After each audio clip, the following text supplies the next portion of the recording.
2014 წლიდან ეს დღე დაფუძნდა, ეს დღე არის დაკავშირებული სიმონ კანელის ხსენების დღესთან და ასევე დაფუძნდა როგორც აფხაზეთობის დღე.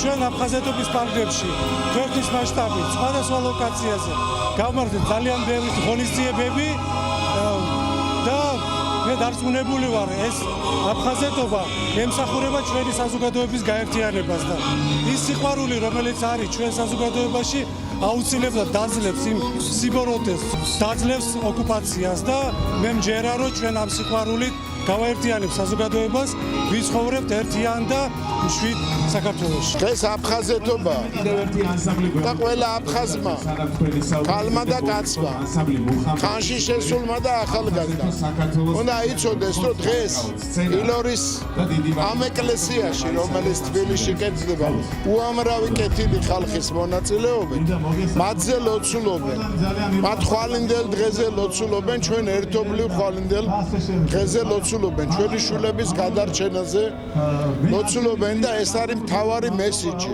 მთავარი შეტყობინება, რაც აქედან უნდა გაუგზავნოთ აფხაზეთში. ეს დღე არის ყველა აფხაზეთელისთვის ზეიმის დღე, სიხარულის დღე და ულოცავ ყველა აფხაზეთელს, განსაკუთრებით ოკუპირებულ ტერიტორიაზე მაცხოვრებელ აფხაზეთელებს. მინდა იმედი ვიქონიო, რომ უახლოეს მომავალში ჩვენ ვიზეიმებთ ამ დღეს სოხუმში და ეს დღეს დღევანდელი სიმბოლურია, რომ სწორედ თბილისის ილორის ტაძრის ეზოში მიმდინარეობს აფხაზურ მეგრული ოდა გაიხსნა, რომელიც იქნება მუზეუმი აი ჩვენი ისტორიის და უნიკალური მეხსიერების, ასევე ძალიან ბევრი უნიკალური ხელნაწერია გამოცემული და გამოქვეყნებული ხელნაწერთა ინსტიტუტთან ერთად ორგანიზებული პროექტის პარკლებში, წარსულის მოგონებები, რომლებიც ასახავენ იმ ფუნდამენტურ მტკიცებულებას, რომ აფხაზეთი იყო მადუღაბებელი ქართულ-აფხაზური ერთიანობის და ძლიერი საქართველოს ერთიანობის.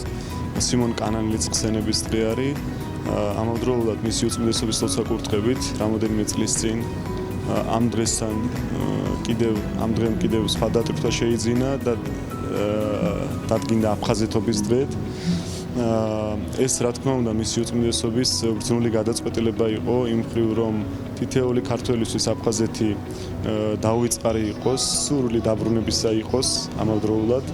დღევანდელ დღესთან დაკავშირებით ასევე მისი მაღალყოლად უსამროლო ესის მობრძანებით მეუღლე ნიკოლოზის ილორის წმინდა გიორგის დიდ ტაძარში შესრულდა საზეიმო წირვა პირველად ამ ტაძარში და ძალიან სიმბოლური და მნიშვნელოვანია სწორედ ის, რომ თითოეული ნაბიჯი აფხაზეთთან ურთიერთობაში სწორედ ლოცვით იყოს დაწყებული, რადგან ლოცვით დაწყებულ საქმეს აქვს სწორედ სწრაფი და მოულოდნელი შედეგი ამავდროულად.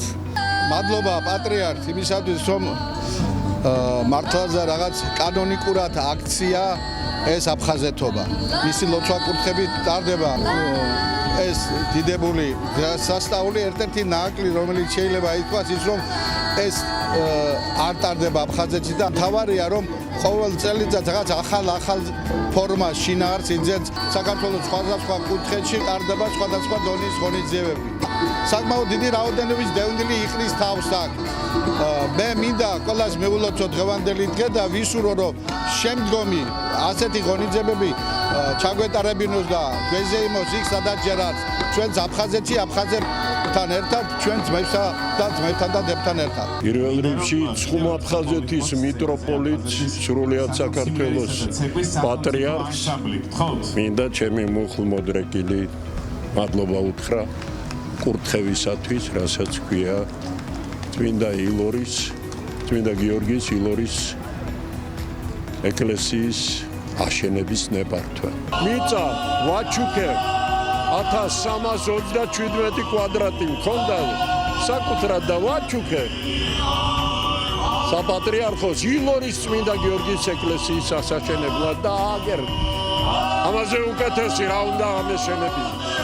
და ეს ყველაფერი ჩემს შვილს მიუძღვენი ჩემ ხახაბერჩი ქონს. მადლობა პატრიარქს, რომ ეს დღე დაარსდა და სასურველი იქნებოდა რასაკვირველია ეს დღესასწაული აღენიშნოს აფხაზეთში, სოხუმში, გაგრაში და ყველა მთელ ტერიტორიაზე. დიდი მადლობა ყველას, დიდი მადლობა ჯილდოსათვის.